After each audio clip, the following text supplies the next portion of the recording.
Big race coming up. John Collins and Graham Thomas on the Berkshire station in the doubles final against Storey and Harris of New Zealand. And away they go. This is a big race, big matchup. Graham Thomas and John Collins at 7:10 last night, so quite late on in the order last night, made easy work of their semi-final. I wonder if they can produce that again against John Storey and Chris Harris. And just keeping an eye on what's going on that buck station for the New Zealanders. The umpire is also keeping an eye on it. He's got his white flag out and is just sending them back towards the buck station. So, Kath, that's invaluable time and effort expended unnecessarily by the New Zealanders early in the race. It is, which the absolute intensity with which both crews have gone off was just a slight steering error there, but I think they'll have corrected that really quickly. But they are under absolute pressure here from the Brits. This is important. Again, we're making statements about what the intentions are for the World Championships, for Tokyo ahead. We've got so much experience here. Henley winners, World Championship winners, Olympians on board. A big race, and they will want the psychological advantage of coming out of this on top. Well, John Collins, who you can see there in the bow seat of the yellow boat, the Great Britain boat as we will call it. They are flying along really nicely, but John Collins knows all about winning this one, as he won it with John Walton in 2015 and with Alan Sinclair in 2012. We've had Nick Middleton and Jack Beaumont winning it in 2016. So the Brits have got a good record in this. Angus Groom and Jack Beaumont won it last year in 2018, and Storey and Harris actually themselves won it in 2017. So there's so much experience of winning in this race. Absolutely. The New Zealanders were world champions in 2017 and bronze medal last year, but they struggled a little bit in Poznan. They were in the C final there, whereas the Brits won a silver medal there. So just going on the sort of last few weeks, the Brits have had the form there, but of course New Zealanders will want to use this race to get back into those winning ways. But at the moment it looks like there's an awful lot of tension in the way that the New Zealanders are sculling. It's very army, very muscly, and it's very tense, and I think they're just losing a little bit of length and losing a little bit of smooth run, whereas if you look at the British crew, it is smoother, it is just sharper. There is less of a sort of upward movement with the shoulders when the blades go into the water. It's making them a little bit more efficient. Yeah, they look live and fluid, don't they, the GB boat on the right of your picture there, whereas there's lots of grunt from the New Zealanders. They look strained across the shoulders and down the arms, but not necessarily tell you the whole story, and this race is still very much there for the taking. It's very expensive when you're tense, but of course it depends how big your engine is, whether you can afford to be expensive and waste a bit being extra tense or lifting shoulders and all of that. But quick look there from the bow of the New Zealand crew just to see what's the distance, and they're now making a move.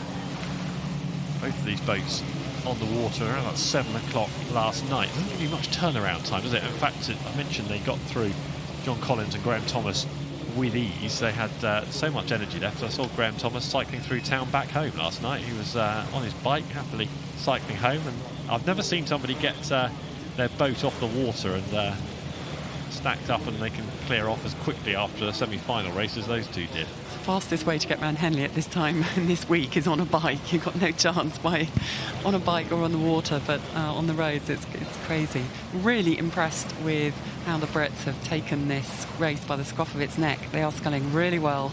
It's very tight, very effective. Yeah, they're going along really well here. It's a good performance from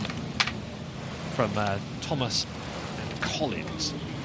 Very impressive performance, and they look good for this double sculls. They do, and look at Graham Thomas. He rose so well. He joined the sport at the age of 20. He was a rugby union player before that. He trialled for the Sale Sharks Academy, didn't quite get in, and then thought he'd turn his hand and see what rowing was like. I think he was spotted. He was taken down to Agecroft and the START programme there, where they develop talent, and what a talent he is.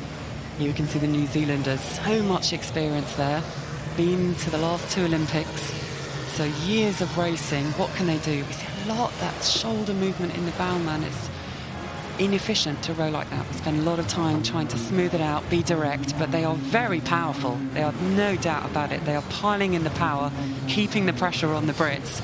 saying, we want to come back and have a pop at you. Another look from the bowman of the New Zealanders and another effort following that.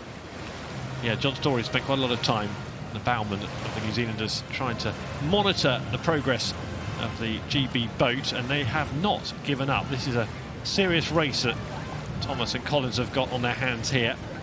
They're only a length up, a fraction more perhaps, but it's very, very tight, and they know that they're going to have to dig deep here. This might hurt a little bit more than their semi-final did. Graham Thomas may not be jumping back on his bike quite so quickly after this race. Yeah, you can see they've got that momentum in the Kiwi crew now. They're on a mission. They can feel they're closing it. They can now, I think he's taking a look again. They've got getting the overlap, and that gives you great momentum in a race. You think, yeah, we're at the moment, our hull is travelling faster than the other crew. When you're not side by side, it's harder to get that sense. Whereas I think they get the sense they have definitely narrowed the gap a bit, but we're getting a response now from the British crew. Yeah, we need to see a response now from the British crew, because they've put in a good stint here of this last quarter mile, the New Zealand crew, and that could be a decisive move. Great Britain now. You see there, back of John Collins in the bow seat, Graham Thomas in the stroke seat.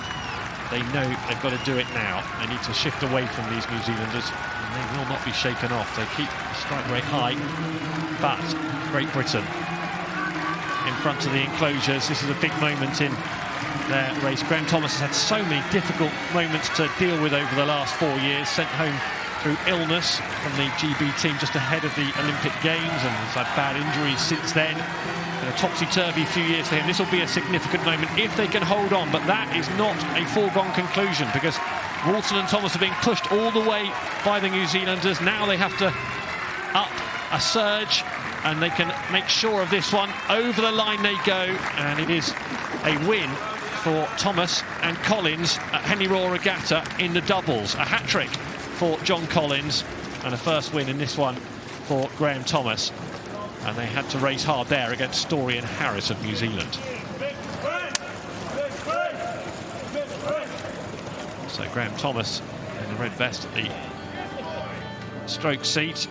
There was the start. We just had a look at the steering early, and the Great Britain boat did take an early advantage. There was a bit of an issue with the steering early on off Temple Island for the New Zealanders, but once the race settled in, Kath? Yeah, it was a very mature race from the Brits. They had enough that it meant the New Zealanders just couldn't peg it back. Really sustained, powerful effort from New Zealanders that did cut that gap. An absolute top-class sprint from both crews, but there was more class, there was better technique, and just as much power in the British crew today to see them through to that brilliant win.